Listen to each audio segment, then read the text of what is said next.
Thanks for tuning into the Finance News Network. I'm Jessica Amir. Today I'm with Lithium Power International CEO Cristobal Garcia-Huidobro and the Executive Director of Finance, Richard Crookes. Gentlemen, welcome to the network. Thank you, Jessica. Thank you. So first up, you were both recently appointed to the board in October last year, and the company's achieving quite a lot, but just bring investors and potential shareholders up to speed with what's been taking place. We are really very excited this year. It has been quite a start for the year. We just released our definitive feasibility study, our DFS, a couple of days ago, after a long time of work with the international engineering company Worley Parsons. The outcomes from the DFS were really positive, really positive. So we are very happy with that.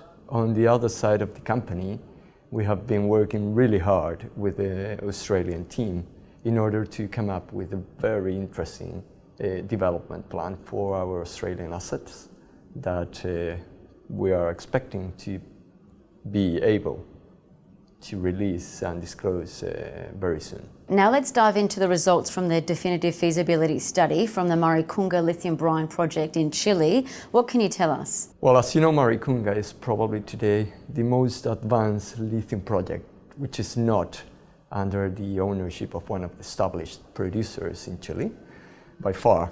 So probably we are, 4 or 5 years ahead of anyone else. And the outcomes were really good. We had a project, our DFS is supporting now the 20 years production for 20,000 tons of lithium carbonate per year, which is something very good. Our reserves are basically exceeding what we were expecting. And in terms of the economics of the projects, those are really attractive.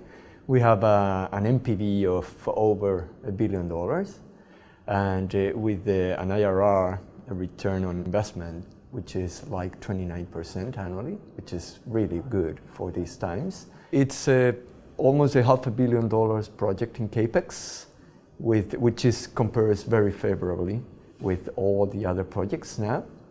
And in terms of production costs, we are being positioned probably on the first 10% of the most efficient producers in the world. So basically Maricunga, it's proving to be all what we were expecting, and we are really happy. As you know, we submitted our EIA last year, by the end of the year, our environmental impact assessment to the Chilean authorities.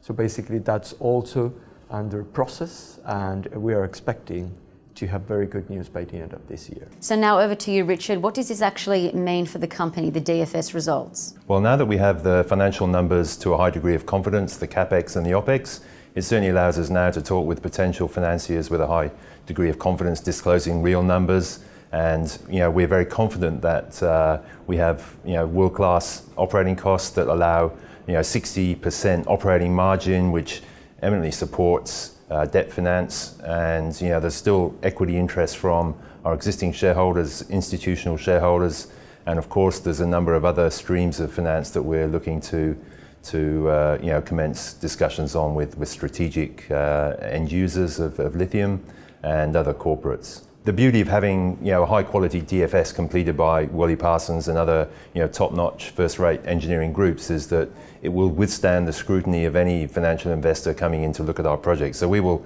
commence now with a data room, and we'll already have some parties involved. For example, we've previously announced that Full-In Group has had some interest in working with us, and there are another group of potential strategic partners who we would now like to introduce into the project, into the data room, to hopefully provide some sort of competition around financing. We have been receiving several approaches from different financial institutions. As you know, in Chile, all the major financial institutions are present, so we decided not to move forward with them until we have our DFS ready.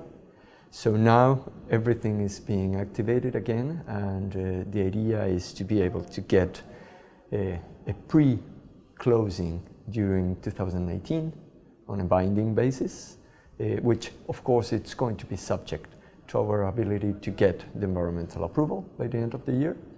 But the idea is for the company to be ready to take the investment decision, the final investment decision, no later than the first quarter of 2020 to start construction. And Richard, another reason you were brought into the mix at LPI was to secure key project finance, as well as firm up more strategic relationships.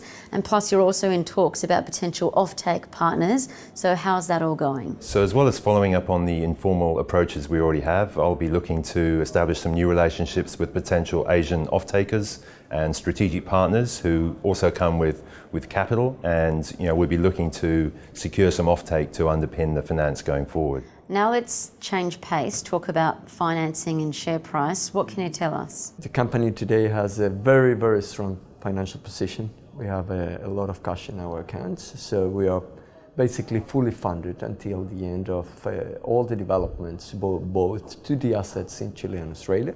The stock price has been a little bit down, and today it's really undervalued if you compare it to the MPD that we just released on our DFS.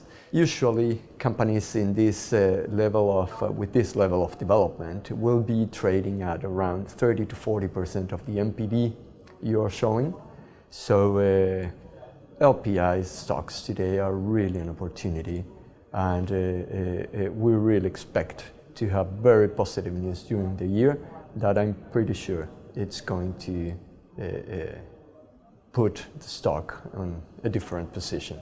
And so what can we expect in terms of news flow over the next 12 months? After releasing the DFS, we will be focused on finishing on the technical side, finishing all the works for the detail engineering as to be ready with the construction documents for the EPC. Also, as we already told, be able to close on a binding basis this letter of intent with the financial institutions for financing, so we can be ready by the end of the year once we get, which is going to be our major milestone this year, to get the environmental approval, just to be able to take the next investment decision for construction. And in terms of our Australian assets, we will have very interesting news here. We have been working really hard on a very consistent development plan for the assets in Western Australia.